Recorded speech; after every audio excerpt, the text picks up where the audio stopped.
But ಅದಕ್ಕಿಂತ ಮುನ್ನ ಈ ತಮಿಳುನಾಡಿಗೆ ಸಿಕ್ಕಿರುವಂತ ಕೆಲ ಬಂಪರ್ ಕೊಡುಗೆಗಳ ವಿಚಾರವಾಗಿನೂ ನೋಡೋಣ. ಆಂಧ್ರ ತಮಿಳುನಾಡು ಗಡಿಯಲ್ಲಿ ಪಕ್ಷಿ ವೀಕ್ಷಣೆಗೆ ಅಂತಾನು ಒಂದು ರೈಲ್ ವ್ಯವಸ್ಥೆ ಆಗಿದೆ ಅನ್ನುವಂಥದ್ದು ಗೊತ್ತಾಗ್ತಾ ಇದೆ, ಅದು ಕೂಡ ಇದೆ. ನಮ್ಮ ಜೊತೆಗೆ ಮರಮ್ಕಲ್ ಸರ್ ಕೂಡ ಜಾಯ್ನ್ ಆಗಿದ್ದಾರೆ. ಹೋಗಕ್ಕಿಂತ ಮುನ್ನ ಕೇಶವ್ ಸರ್, ಇನ್ನೊಂದಂದ್ರೆ ದೇಶದ 1% ಅಷ್ಟು ಮಂದಿಯ ಕೈಲಿ ದೇಶದ ಸಂಪತ್ತಿನ 45% ಇದೆ ಅಂತ ಅಂದ್ರೆ ಇದೇನು ಸಾಮಾನ್ಯ ಸಂಗತಿ ಅಲ್ಲ. ವಿಶ್ವದ ಅಸಮಾನತೆ ಇರುವಂತಹ ದೇಶಗಳಲ್ಲಿ ಭಾರತ ಕೂಡ ಅಗ್ರಪಂಕ್ತಿಯಲ್ಲಿದೆ ಅನ್ನುವಂಥದ್ದು ಮೊನ್ನೆ ಒಂದು ರಿಪೋರ್ಟ್ ಬಂದಿದೆ. ಅಂದ್ರೆ ಇಲ್ಲಿ ದುಡ್ಡು ಇರೋರ ಹತ್ರನೇ ಹೋಗ್ತಾ ಇದೆ ದುಡ್ಡು, ಬಿಟ್ರೆ ಆರ್ಥಿಕ ಅಸಮಾನತೆನ ಅದನ್ನ ಸಮಾನತೆಗೆ ತರೋದಕ್ಕೆ ಸಾಧ್ಯ ಆಗ್ತಾ ಇಲ್ಲ ಅನ್ನುವಂಥದ್ದು ಕೂಡ ಬಹಳ ಮೇಲಿನ ಮೇಲೆ ಟೀಕೆ ವ್ಯಕ್ತ ಆಗ್ತಿದೆ. ಹೌದು, ನಮ್ಮ GDP ಬಹಳ ಹೆಚ್ಚಾಗಿ ಚೆನ್ನಾಗಿ ಹೋಗ್ತಾ ಇರ್ಬೋದು, ಬಟ್ ಯಾರಕ್ಕೆ ಹೋಗ್ತಾ ಇದೆ ಅದರ ಬಹುಪಾಲು, ಅದು ಇಲ್ಲಿ ವಿಚಾರ ಬರುತ್ತೆ. ಸೊ ಈ ಆರ್ಥಿಕ ಅಸಮಾನತೆ ಬಹಳ ಗಂಭೀರವಾದಂತಹ ಸಂಗತಿನ ಏನ್ ಕತೆ ಸರ್? ಅಲ್ಲ, ಖಂಡಿತ ಇದು ತುಂಬ ಗಂಭೀರವಾದ ಸಮಸ್ಯೆ, ಅದರಲ್ಲಿ ಡೌಟ್ ಇಲ್ಲ. ಇಲ್ಲಿ ಏನು ಗಮನಿಸಬೇಕು ಅಂತಂದರೆ, ಒಂದು ಯಾವಾಗಲೂ ನಿಮಗೆ ಇಮಿಡಿಯೇಟ್ ಆಗಿ ಗ್ರೋತನ್ನ ತಗೊಳ್ಬೇಕಾಗತ್ತೆ ಆರ್ಥಿಕತೆಗೆ ಅನ್ನುವಾಗ ಪ್ರೈಮ್ ಸೆಕ್ಟರ್ಸ್ ಯಾರು ಅಡ್ವಾಂಟೇಜಸ್ ಆಗಿರ್ತಾರೆ ಅವರು ಅದನ್ನು ಬಳಸ್ಕೋತಾರೆ. ಅವಾಗ ಏನಾಗುತ್ತೆ, ರಿಚ್ ಇನ್ನಷ್ಟು ಸಾಹುಕಾರರಾಗ್ತಾರೆ, ಬಡವರು ಇನ್ನಷ್ಟು ಸಾಹುಕಾರರಾಗ್ತಾರೆ, ಬಡವರಾಗಿ ಉಳಿತಾರೆ. ಆದರೆ ಇಲ್ಲಿ ಏನು ಅಂದರೆ, ಇದರಲ್ಲಿ ನಮಗೊಂದು ನಾವು ಅರ್ಥಶಾಸ್ತ್ರದಲ್ಲಿ ಒಂದು ಕರ್ವ್ನ ಎಕ್ಸ್ಪ್ಲೈನ್ ಮಾಡ್ತೀವಿ, ಕುಜ್ನೆಟ್ಸ್ ಇನ್ವರ್ಟೆಡ್ ಯು ಹೈಪೋಥೆಸಿಸ್ ಅಂತ. ಅಂದರೆ ಇದು ಆಗಲೇ ಅಂತಾರಾಷ್ಟ್ರೀಯ ಮಟ್ಟದಲ್ಲೂ ಈಗ ಅಮೆರಿಕದ ಯುರೋಪ್ ಅವರು ಬೆಳೆಯುವಾಗಲೂ ಈ ಥರದ್ದೇ ಆಗಿತ್ತು.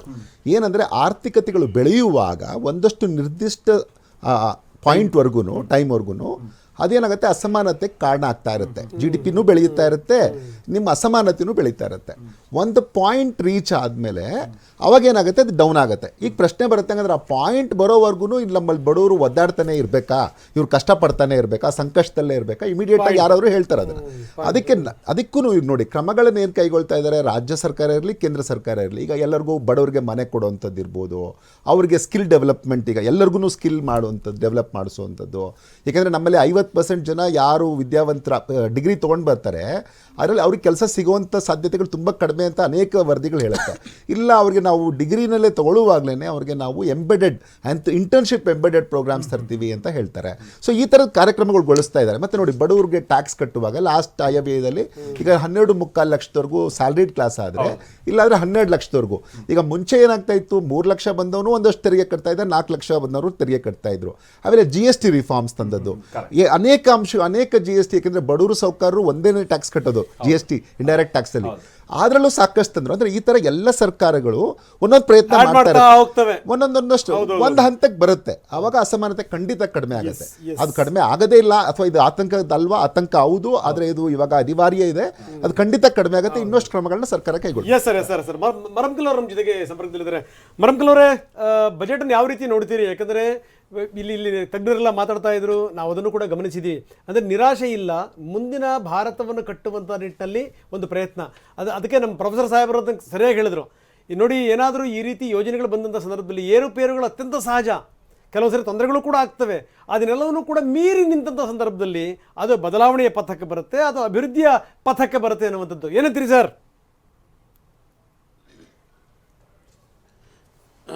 ರಂಗನಾಥ್ ಜಿ, ನಾನು ನಿರಾಶಾದಾಯಕ ಆಶಾದಾಯಕ ಅಂತ ಹೇಳೋದಕ್ಕಿಂತ ಹೆಚ್ಚಾಗಿ ಮೊನ್ನೆ ದೊಗ್ಗೂರಿ ಸುಬ್ಬರಾವ್ ಅಂಥೇಳಿ RBI ಗವರ್ನರ್ ಇದ್ದರು. ಅವರು ನಿರ್ಮಲಾ ಸೀತಾರಾಮನ್ ಟ್ಯಾಲೆಂಟ್ ಬಗ್ಗೆ ಹೊಗಳ್ತಾ ಹೇಳಿದರು, ನೀನು 10 ವರ್ಷ ಆಯಿತು ಬಜೆಟ್ ಪ್ರೆಸೆಂಟ್ ಮಾಡ್ತಾ ಇದೆಯಾ, ಮುಂದೆ ಈ ಬಜೆಟ್ ಬಹಳ ಕ್ರೂಷಿಯಲ್ ಇದೆ, ವಿಕಸಿತ ಭಾರತ್ ಸ್ಲೋಗನ್ ಕೊಟ್ಟಿದ್ದಾರೆ, ಅದರ ಪ್ರಕಾರ ಮಾಡ್ಬೇಕಾದ್ರೆ ಬಹಳ ರೆವಲ್ಯೂಷನರಿ ಚೇಂಜಸ್ ತರಬೇಕು, ಇಲ್ಲ ಅಂದ್ರೆ ಅದು ಇನ್ಕ್ರಿಮೆಂಟಲ್ ಎಕ್ಸರ್ಸೈಸ್ ಆಗ್ತದೆ ಅಂತ ಹೇಳಿದ್ರು. ವಿಕಸಿತ ಭಾರತ ಆಗೋದ್ರ ಬದಲು ವಿಕ್ಷಿಪ್ತ ಭಾರತ ಆಗ್ಬಿಡುತ್ತೆ ಅಂತ ಎದುರಿಸಿದ್ರು ಅಂತ ಒಂದೇ ಮಾತಲ್ಲಿ ಇಲ್ಲ, ಅವ್ರು ಹೇಳಿದ್ರು. ಅವರು 10 ವರ್ಷ ಆಯ್ತು, 10 ವರ್ಷ ಸಲಾಗಿ ನೀನು ಇದಾಗ್ತಿ ಅಂತ ಹೇಳಿದ್ರು. ಒಂದು ಇನ್ನೊಂದು ಮಾಲ್ತೇಶ್ ಹೇಳಿದ್ರು, GDP ಜಾಸ್ತಿ ಆಗ್ತಾ ಇದೆ ಅಂತ ಹೇಳಿ. ಇದು ಎಲ್ಲ GDP ಜಾಸ್ತಿ ಆದ್ರೂ ಕೂಡ ಅದರ ಡೌನ್ವರ್ಡ್ ಮೊಬಿಲಿಟಿ ಇಲ್ಲ. 7% ಆಗಿರ್ಬೋದು, 8% ಆಗಿರ್ಬೋದು. ಡೌನ್ವರ್ಡ್ ಮೊಬಿಲಿಟಿ ಅಂದ್ರೆ ಕೆಲಸದ ಜನಗಳಿಗೆ ಅದರದ ಉಪಯೋಗ ಆಗ್ತಾ ಇಲ್ಲ. ಇದು 2.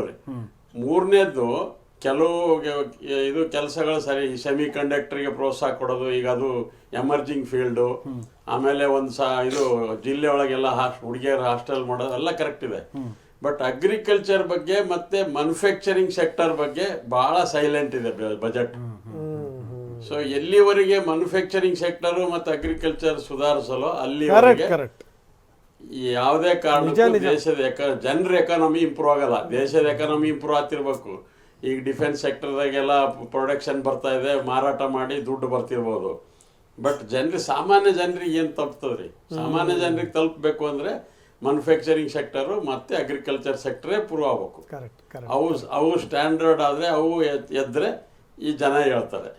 ನಾನು ಆಗಲೇ ಹೇಳಿದೆ, ಬಜೆಟ್ಗಿಂತ ಮೊದಲೇ ಹೇಳಿದೆ, ಈ ದೇಶದಾಗೆ 70-75 ವರ್ಷದಿಂದ ಯಾರೂ ಕೂಡ ಕಾಂಪ್ರಿಹೆನ್ಸಿವ್ ಆಗಿ ಅಗ್ರಿಕಲ್ಚರ್ ಪ್ಲಾನಿಂಗ್ ಮಾಡಿಲ್ಲ.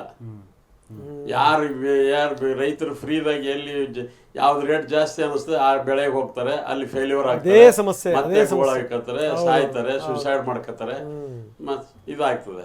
ಸೊ ಈ ಬಜೆಟ್ನಿಂದ ಬಹಳ ಎಕ್ಸ್ಪೆಕ್ಟೇಷನ್ ಇತ್ತು ಜನರಿಗೆ. ವಿಕಸಿತ ಭಾರತ್ ಸ್ಲೋಗನ್ ಹಿಂದೆ ಬಂದಂತ ಬಜೆಟ್ ಇದು ಬಹಳ ಇದಿತ್ತು. ಬಟ್ ಅದು ನನಗನ್ಸಿದ ಮಟ್ಟಿಗೆ ಜನರ ಆಸೆಗಳಿಗೆ ತಣ್ಣೀರು ಹಚ್ಚಿದೆ.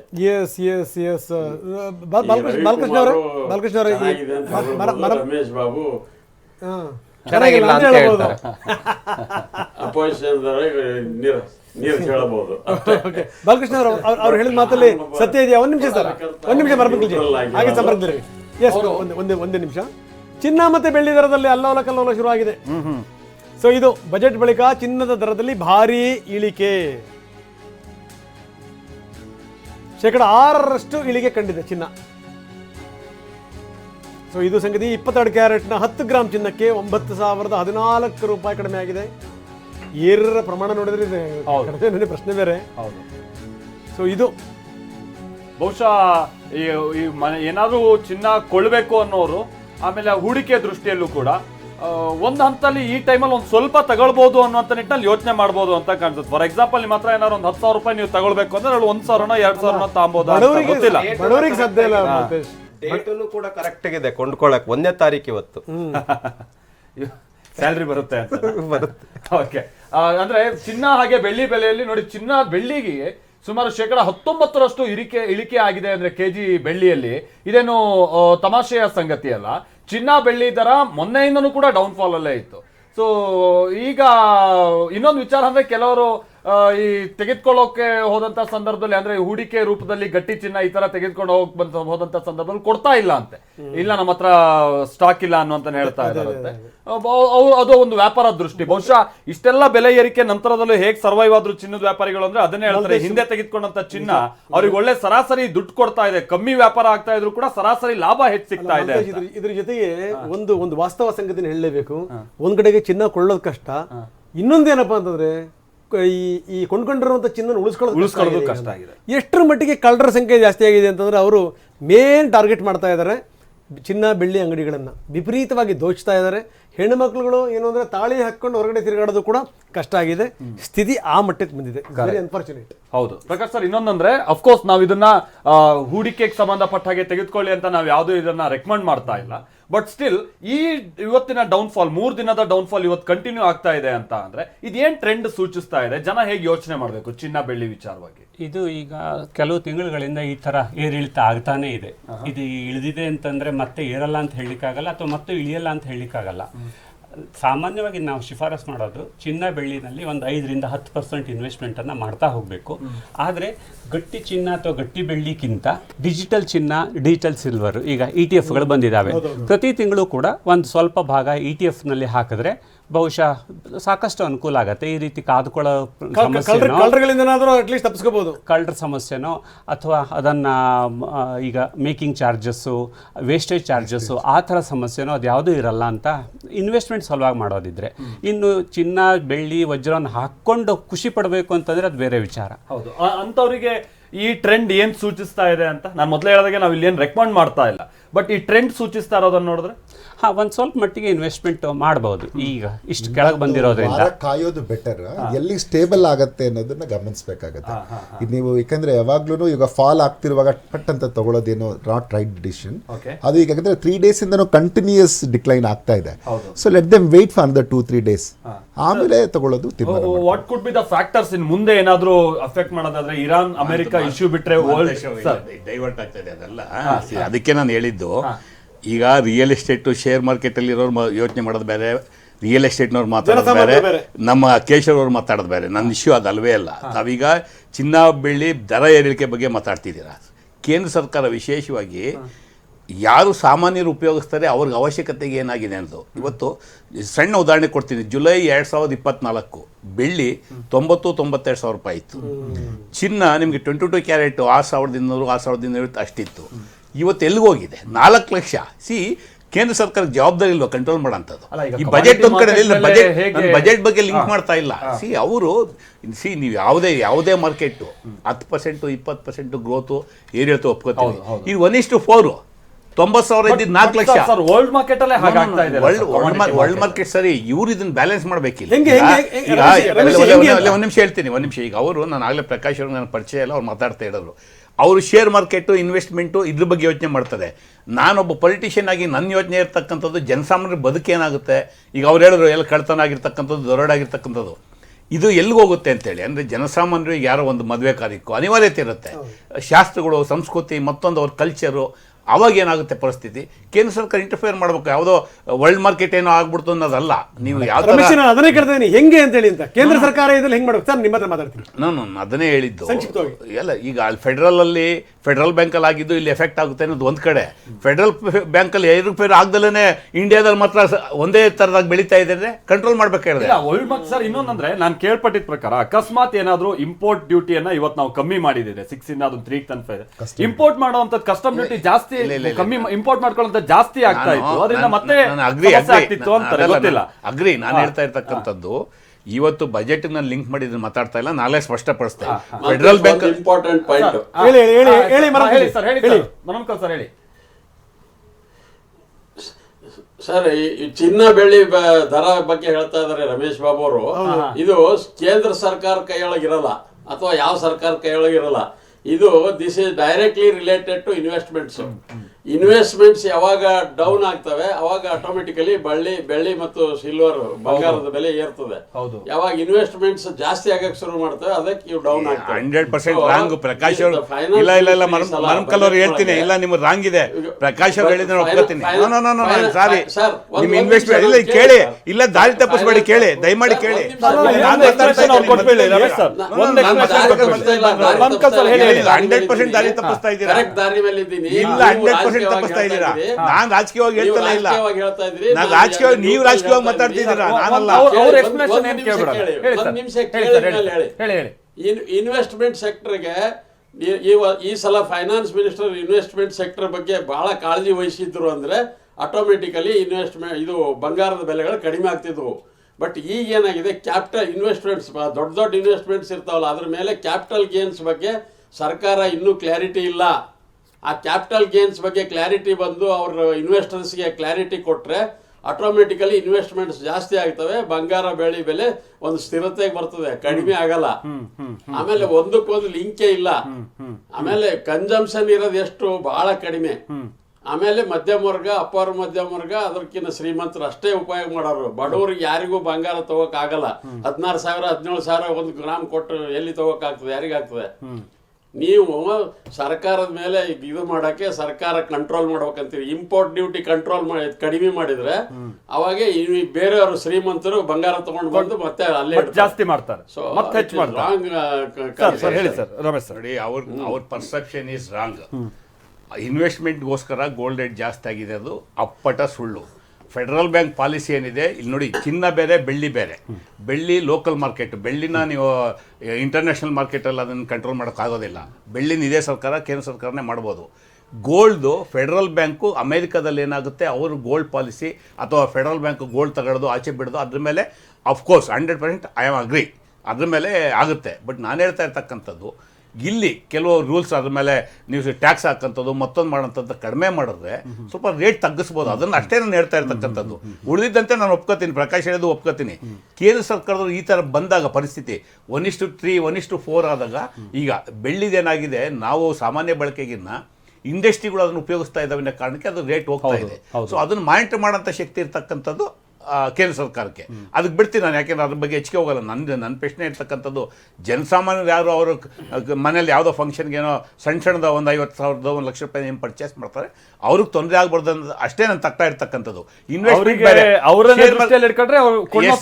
GST ಕಮ್ಮಿ ಮಾಡಕ್ ಮಾತ್ರ ಅವಕಾಶ. ಶೇರ್ ಮಾರ್ಕೆಟ್ ಇನ್ವೆಸ್ಟ್ಮೆಂಟ್ ಬೇರೆ. ಈಗ ನೋಡಿ, ಈಗ ಅನಿವಾಸಿ ಭಾರತೀಯರಿಗೆ ಇದ್ದಂತ TDS ನ ಕಡಿಮೆ ಮಾಡಿದ್ದಾರೆ. ಆ ತರ ಇದ್ರ ಮೇಲೆ ಗೋಲ್ಡ್ ಸಿಲ್ವರ್ ಮೇಲೆ ಅದನ್ನು ಮಾಡ್ಬೇಕಾಗಿರ್ತಕ್ಕಂಥದ್ದು. ಆಯ್ತು, ಆಮೇಲೆ ಮಾತಾಡಿ, ಒಂದ್ ನಿಮಿಷ ಆಮೇಲೆ ಮಾತಾಡಿ, ನೀವು ಆಮೇಲೆ ಮಾತಾಡಿ ದಯವಿಟ್ಟು. ನಾನೀಗ ಇಲ್ಲ, ಒಂದ್ ನಿಮಿಷ ದಯಮಾಡಿ. ಆಗ್ಲೇ ಇವ್ ನಮ್ಮ ರವಿಕುಮಾರ್ ಅವರು ಮಾತಾಡ್ತಾ 2 ವಿಷಯ ಎತ್ತದ್ರು. ಒಂದ್ ನಿಮಿಷ ಆಮೇಲೆ ಮಾತಾಡಿ. ಯಾರು ಇನ್ವೆಸ್ಟ್ಮೆಂಟ್ ಹೋಗೋದಿಲ್ಲ, ಮುಗಿಸ್ಬಿಡ್ತೀನಿ ನಾನು. ರವಿಕುಮಾರ್ ಅವರು ಮಾತಾಡ್ತಾ ಒಂದು ವಿಷಯ ಹೇಳಿದ್ರು, ಈ ಪ್ರವಾಸಿ ಕಾರ್ಯಕ್ರಮದ ಬಗ್ಗೆ ಏನೋ ಬಹಳ ಒಳ್ಳೆ ಕಾರ್ಯಕ್ರಮ ಕೊಟ್ಬಿಟ್ಟಿದ್ದಾರೆ ಅಂತೇಳಿ. ಇದು ಸಹ ತಲೆ ಮೇಲೆ ಹೊಡೆಯುವಂಥ ಕಾರ್ಯಕ್ರಮ. ಯಾಕೆಂದ್ರೆ ಭಾರತ ದೇಶೀಯ ಪ್ರೋಗ್ರಾಮ್ ತಲೆ ಒಂದು, ಅದು ಟೈಟ್ಲ್ ಗೊತ್ತಿಲ್ಲ ನನಗೆ, 2 ಸಿಸ್ಟಮ್ನ ಮಾಡಿ ಲೋಕಸಭೆನಲ್ಲೇ ಉತ್ತರವನ್ನು ಕೊಟ್ಟಿದ್ದಾರೆ. 2 ಪ್ಯಾಕೇಜಲ್ಲಿ 10,000 ಕೋಟಿ ರೂಪಾಯಿನ ಈಗಾಗಲೇ BJP ಸರ್ಕಾರ ಈ ದೇಶದಲ್ಲಿ ಪ್ರವಾಸೋದ್ಯಮಕ್ಕೆ ಕೊಟ್ಟಿದ್ದಾರೆ. ಕರ್ನಾಟಕಕ್ಕೆ ಎಷ್ಟು ಕೊಟ್ರಿ? ಬರೀ 100 ಕೋಟಿ. ಮೈಸೂರು 1, ಹಂಪಿ 1, 2 ಸೆಲೆಕ್ಟ್ ಮಾಡಿದ್ದು, ಅದು 100 ಕೋಟಿ ರೂಪಾಯಿನ ಕೊಟ್ಟಿದ್ದು ಬಿಟ್ರೆ ನೋ ಫಂಡ್. ನಾನು ಹೇಳ್ತಾ ಇರ್ತಕ್ಕಂಥದ್ದು, ನಾವು ಇರ್ತಕ್ಕಂಥದ್ದು ಫೆಡರಲ್ ವ್ಯವಸ್ಥೆನಲ್ಲಿ, ಒಕ್ಕೂಟ ವ್ಯವಸ್ಥೆನಲ್ಲಿ. ನೀವು ಅಲೋಕೇಶನ್ ಮಾಡಬೇಕಾದ್ರೆ ರಾಜ್ಯಗಳಿಗೆ ಏನು ನಿಮ್ಗೆ ಆದಾಯ ಇದೆ ಅದರಲ್ಲಿ 22% ರಾಜ್ಯಗಳು ಕೊಡಬೇಕು. ನೀವು ವೆಸ್ಟ್ ಬೆಂಗಾಲ್ ಕೊಟ್ಟರೋ, ಕೇರಳಕ್ಕೆ ಕೊಟ್ಟರೋ, ಬಿಹಾರಕ್ಕೆ ಕೊಟ್ಟರೋ ಅದಲ್ಲ. It is the mandatory provision. ನೀವು ಈ ದೇಶದಲ್ಲಿ ಬಜೆಟ್ ಬಂದಾಗಲಿಂದಲೂ ರಾಜ್ಯಗಳಿಗೆ ಅಲೋಕೇಶನ್ ಕೊಡ್ಕೊಂಡ್ ಬಂದಿದ್ದೀರಾ, ಕೊಡಬೇಕು. ನಮ್ಮ ಸರ್ಕಾರ ಇದ್ರು ಕೊಡಬೇಕು, ಇನ್ನೊಬ್ರು ಇದ್ರು ಕೊಡಬೇಕು. ನಾ ಪ್ರಶ್ನೆ ಇರ್ತಕ್ಕಂಥದ್ದು, ನೀವು ವೆಸ್ಟ್ ಬೆಂಗಾಲ್ ಕೊಡಿ, ಮತ್ತೊಂದು ಕೊಡಿ. ಇವತ್ತು ಅದನ್ನು ಕಡಿಮೆ ಮಾಡ್ತಾ ಇದೆ ಕೇಂದ್ರ ಸರ್ಕಾರ. ಅದಕ್ಕೆ ನಮ್ಮ ತಕ್ಕಾಗಿರ್ತಕ್ಕಂಥದ್ದು. ನೀವೇನು ಫೆಡರಲ್ ವ್ಯವಸ್ಥೆನಲ್ಲಿ ರಾಜ್ಯಗಳಿಗೆ ಬರೋಂಥ ಆದಾಯಕ್ಕೆ ಅನುಗುಣವಾಗಿ ಪ್ರೊಪೋರ್ಷನೇಟ್ ಆಗಿ ನೀವು ಹಂಚಿಕೆ ಮಾಡೋದಲ್ಲ ಇದ್ರೆ, ಸೆಂಟ್ರಲ್ ಸ್ಪಾನ್ಸರ್ಡ್ ಸ್ಕೀಮ್ ಇರ್ಬೋದು, CSS, ಅಥವಾ ನಿಮ್ಮ ನೇರ ಅನುದಾನಗಳಿರ್ಬೋದು, ಸಬ್ಸಿಡಿ ಇರ್ಬೋದು, ರಾಜ್ಯಗಳಿಗೆ ಶಕ್ತಿ ಕೊಡದಲ್ಲೇ ಹೋದ್ರೆ ಜನ ಒಕ್ಕೂಟ ವ್ಯವಸ್ಥೆನಲ್ಲಿ ವಿಶ್ವಾಸ ಕಳ್ಕೊತಾರೆ. ಇವತ್ತು ಕಾಂಗ್ರೆಸ್ ಸರ್ಕಾರ ಐತೆ, ಇನ್ನೊಂದು ಸರ್ಕಾರ ಬರುತ್ತೆ, ಅದು ಬೇರೆ. ಅದು ರಾಜ್ಯಗಳಿಗೆ ಅಸಮಾಧಾನ ಆಗಬಾರ್ದು. ರಮೇಶ್ ಒಂದು ಪ್ರಶ್ನೆ ನನಗೆ ಅತ್ಯಂತ ಸಹಜ ಉದ್ಭವ ಆಗೋದು.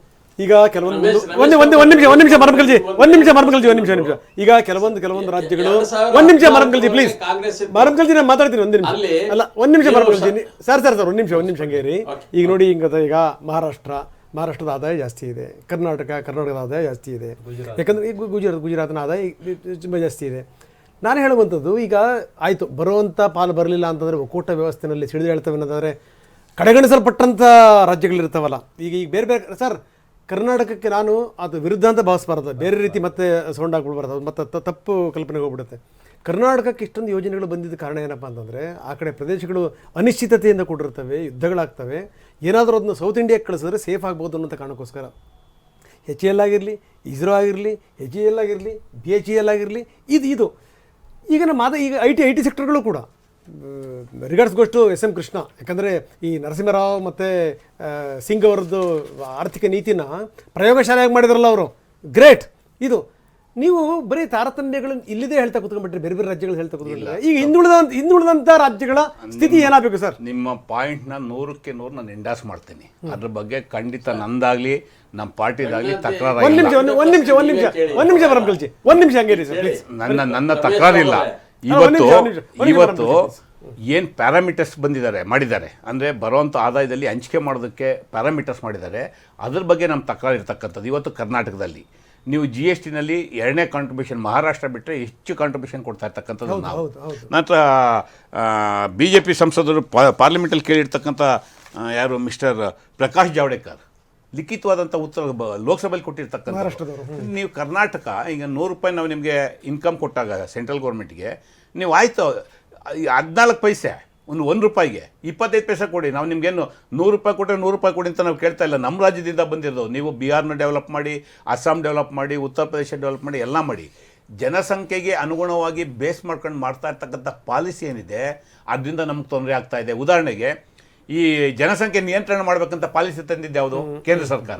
ನಾವು ಅಡಾಪ್ಟ್ ಮಾಡ್ಕೊಂಡಿದ್ದೀವಿ, ನಾವು ಇಂಪ್ಲಿಮೆಂಟ್ ಮಾಡಿದ್ದೀವಿ, ನಾವು ಪಾಪ್ಯುಲೇಷನ್ ನಿಗ್ರಹ ಮಾಡ್ಕೊಂಡು ಕಡಿಮೆ ಮಾಡ್ಕೊಂಡಿದ್ದೀವಿ ಅಂತೇಳಿ ನಮ್ಮ ಅನುದಾನಗಳು ಕಟ್ ಮಾಡಿಬಿಟ್ಟು ನೀವು UPನಲ್ಲಿ ಪಾಪ್ಯುಲೇಷನ್ ಜಾಸ್ತಿ ಇದೆ, ಬಿಹಾರ್ ಪಾಪ್ಯುಲೇಷನ್ ಜಾಸ್ತಿ ಇದೆ ಅಂತೇಳಿ ನಮ್ಮ ಆದಾಯ ಎಲ್ಲ ತೊಗೊಂಡು ಅಲ್ಲಿ ಕೊಟ್ಟರೆ ನಮಗೆ ಅನ್ಯಾಯ ಆಗ್ತಾ ಇದೆ. Not only Karnataka. ನಾವು ಹೇಳ್ತಾ ಇರ್ತದ್ದು 100 ರೂಪಾಯಿ ಕೊಟ್ಬಿಡಿ ಅಂತ ಕೇಳಲ್ಲ. ಅಟ್ಲೀಸ್ಟ್ 25%.